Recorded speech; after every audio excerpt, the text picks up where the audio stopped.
বিসমিল্লাহির রহমানির রহিম। আজকের এই তারুণ্যের আলো স্বেচ্ছাসেবী সংগঠন কর্তৃক শীতবস্ত্র বিতরণ অনুষ্ঠানের সম্মানিত সভাপতি, আমার অত্যন্ত শ্রদ্ধাভাজন প্রিয় নেতা জনাব আব্দুল হালিম প্রামাণিক সাহেব, এখানে বিশেষ অতিথি হিসাবে উপস্থিত রয়েছেন। যে মাটিতে দাঁড়িয়ে আজকে আপনাদের সামনে কথা বলতে যাচ্ছি, সেই স্কুলের ভারপ্রাপ্ত প্রধান শিক্ষক মহোদয় এখানে বিশেষ অতিথি হিসেবে উপস্থিত রয়েছেন। অত্যন্ত সুন্দরভাবে আজকের এই সংগঠনের যে কথা উপস্থাপন করেছেন আমার স্নেহাস্পদের ছোট ভাই মাধ্যমিক শিক্ষক সমিতির সম্মানিত সাধারণ সম্পাদক জনাব সন্তোষ কুমার, এখানে উপস্থিত রয়েছেন আমাদের আরেকজন শ্রদ্ধাভাজন বড় ভাই, যে দীর্ঘদিন প্রেস ক্লাবের সম্মানিত সভাপতি হিসেবে দায়িত্ব পালন করেছেন শাহ আলম প্রামাণিক ভাই, এখানে উপস্থিত রয়েছেন আমার আরেক স্নেহাস্পদ সাথী জাতীয়তাবাদী দলের সংগঠনের সহযোদ্ধা জনাব ফরহাদ তালুকদার, এখানে আপনাদের আরেকজন প্রিয় মানুষ, যে বিভিন্ন সময় যারা এই সমাজের বিভিন্ন বিষয় নিয়ে প্রশাসনের সাথে কথা বলেন, এই বিভিন্ন কথা তুলে ধরেন, আপনাদের একজন ধন মানুষ অভিজিৎ এবং কামাল হোসেন সহ আমন্ত্রিত নেতৃবৃন্দ, সামনে আমার উপস্থিত রয়েছেন সম্মানিত অভিভাবক প্রতিমন্ডলী। আমি যদি আগে কথা বলার গরমে আপনাদেরকে শ্রেণীভিত্তিক সালাম ও শুভেচ্ছা জানাচ্ছি। আসসালাম আলাইকুম। আমার একটি যাত্রার সময় আজকের এই অনুষ্ঠান যারা প্রাণবন্ত করে তুলেছেন, মায়েদুলের সাথে কথা হয়েছিল, সেই কারণে আজকের এই অনুষ্ঠানটিতে আমার আশা।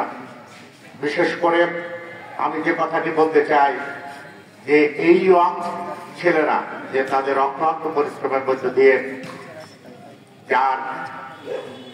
যার ভালোবাসার মধ্য দিয়ে এই সংগঠনটি গড়ে তুলেছেন, আজকে একটি মিশনের যাত্রায় উনি করে তুলেছেন, আমি তাকে ধন্যবাদ এবং কৃতজ্ঞতা জানাই।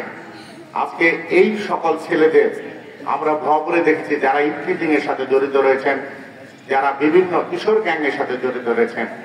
আজকের এই অদূর পাড়াগারে একটি সংগঠন দাঁড় করিয়ে একটি ভালো অনুষ্ঠানের আয়োজন করেছেন। সেই কারণেই আমি ভবর বাজার বণিক সমিতির সভাপতি হিসেবে ওনাদের প্রতি কৃতজ্ঞতা এবং ধন্যবাদ জানাচ্ছি। আমি অনুরোধ করতে চাই আজকের এই তারুণ্যের আলো স্বেচ্ছাসেবী সংগঠন যাতে করে বিভিন্ন সমাজের যারা এই ইয়ং ছেলেগুলো রয়েছেন তাদেরকে উদ্বুদ্ধ করে এই সংগঠনের সাথে জড়িত করার জন্য আমরা যে জিনিসটি জানতে চাই, বলতে চাই যে অনেক ছেলেরা আজকে নেশার সাথে জড়িত রয়েছেন, অনেক ইয়ং ছেলেরা যারা ইফটিজিং এর সাথে জড়িত রয়েছেন।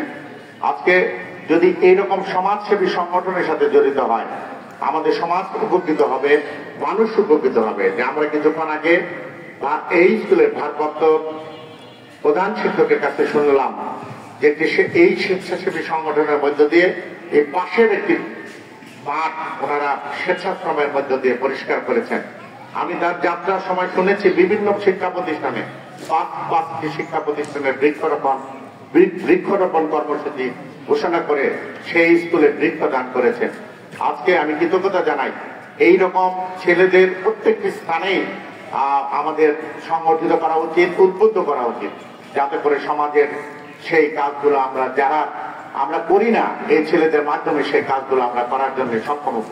আমি বক্তব্য দীর্ঘায়িত না করে শুধু একটি কথা বলতে চাই, আজকের এই তারুণ্যের আলো স্বেচ্ছাসেবী সংগঠন উত্তরোত্তর বৃদ্ধি করার জন্য যাদের অক্লান্ত পরিশ্রমের মধ্যে যে এই প্রতিষ্ঠানটি গড়ে উঠেছে, তাদের কোন রকমের সাহায্য সহযোগিতা করার জন্য যদি আমার কাছে যায়, আমি ব্যক্তিগত তরফ থেকে এবং বিভিন্ন জায়গা থেকে ওনাদের সর্বাত্মক সহযোগিতা করার আশাবাদ ব্যক্ত করে এবং এই প্রতিষ্ঠানটির উত্তরোত্তর উন্নতি বৃদ্ধি হোক, এই আশাবাদ ব্যক্ত করে সকলকে ধন্যবাদ দিয়ে আমি আমার কথা শেষ করছি।